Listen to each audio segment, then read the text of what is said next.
नमस्कार, आप देख रहे हैं न्यूज 21। आपके साथ मैं हूं रितिका पांडे। अब खबरें देखिए अन्य राज्यों से।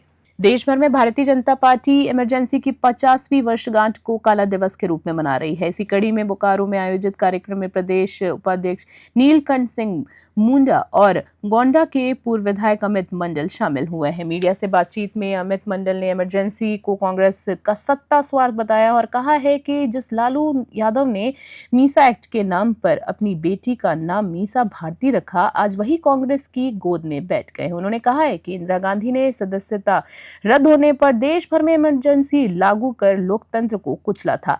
वहीं नीलकंठ सिंह मुंडा ने कांग्रेस को लोकतंत्र की हत्यारी पार्टी करार देते हुए कहा है कि एक तरफ वह लोकतंत्र को खत्म करती हैं और दूसरी तरफ संविधान बचाने की बात करती हैं। उन्होंने विपक्षी गठबंधन पर भी लोकतंत्र को कमजोर करने का आरोप लगाया। बोकारो से जितेंद्र कुमार त्रिपाठी की रिपोर्ट। लोकतंत्र को किस तरह हत्या किए गए, लोकतंत्र का हत्यारा पार्टी कांग्रेस है और आज जनता के बीच में जा जाकर वो कह रही है कि संविधान बचाओ, संविधान बचाओ।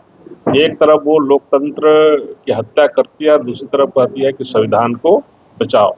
और तीसरी चीज क्या है कि वो आज के दिन में भी आप देखेंगे किसी ना किसी रूप में ये आप संविधान को लेकर के राहुल गांधी जी और लेके घूम रहे हैं, लेकिन किसी ना किसी रूप में देखा जाए तो वो परिवार में सिमट करके उस परिवार के अंदर में ही उस संविधान को लेके घूम रहा है, उनकी इर्द गिर्द ही घूम रही है। इंदिरा जी ने जब इमरजेंसी लगाया था तो इस देश के लोकतंत्र पे सबसे बड़ा प्रहार कांग्रेस पार्टी के द्वारा हुआ था और इमरजेंसी उन्होंने स्वार्थवश लगाया था जब उनकी सदस्यता चली गई थी। ना कोई नेशनल इमरजेंसी था, ना कोई आंतरिक दिक्कतें थी और बावजूद इसके इंदिरा जी ने सिर्फ उनकी सदस्यता रद्द हुई थी इसलिए उन्होंने पूरे हिंदुस्तान में इमरजेंसी घोषित किया था।